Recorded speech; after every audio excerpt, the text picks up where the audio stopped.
Thank you for your time today to hear the second of our brief overviews of the Health and Care Staffing Scotland Act 2019 that will come into enforcement on the 1st of April 2024. This video follows my first that looked at the Act as a whole, as well as looked closer at Part 1 in terms of children and young people. In this quick overview, I will concentrate on Part 3 of the Act. So Part 3 of the Act places a duty on care service providers to ensure appropriate staffing. As I've already stated, the current legislation that covers staffing is Regulation 15 of the Scottish Statutory Instruments.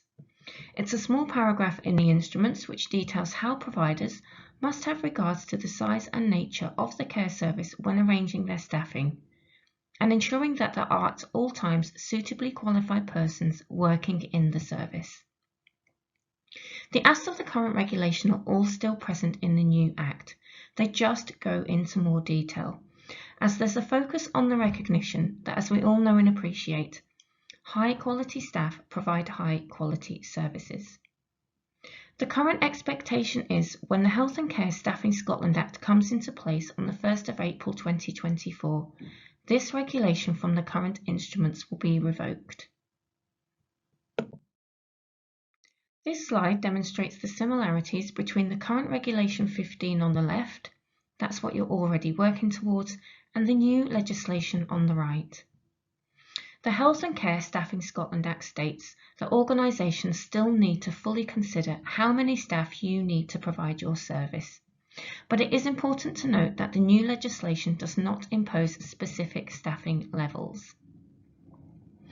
However, Part 3 of the Act does detail how you should determine what constitutes appropriate staffing levels, and that's by considering the nature of the service, the size of the service, your aims and your objectives, the number of people experiencing care, and crucially, the needs of those service users.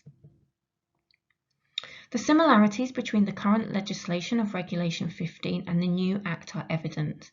The wording is a little different, but in general the ask of the new legislation does not differ that much from Regulation 15, with the exception of the well-being of staff. In terms of staffing, Part 3, Section 11 of the Act defines the staff who the Act covers.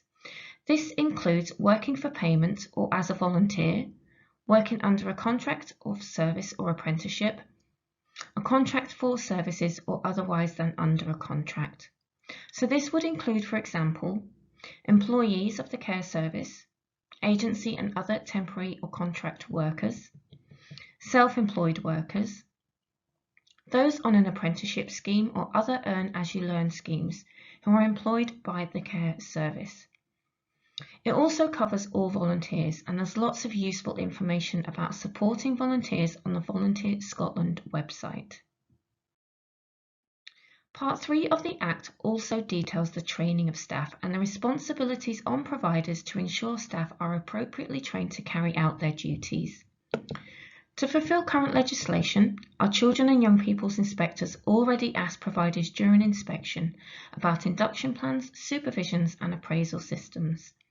And this is just one way that organisations can demonstrate how they assess, how they monitor and how they plan the appropriate training needs for individual staff. The training of staff stated in the new Act is about staff receiving appropriate training for the work they are to perform, and staff being assisted to ensure their professional learning is current. So this is not new to providers and is something that you should already be doing. Thank you very much for listening. If you have any questions, our contact details are within the Safe Staffing Hub page. Thank you.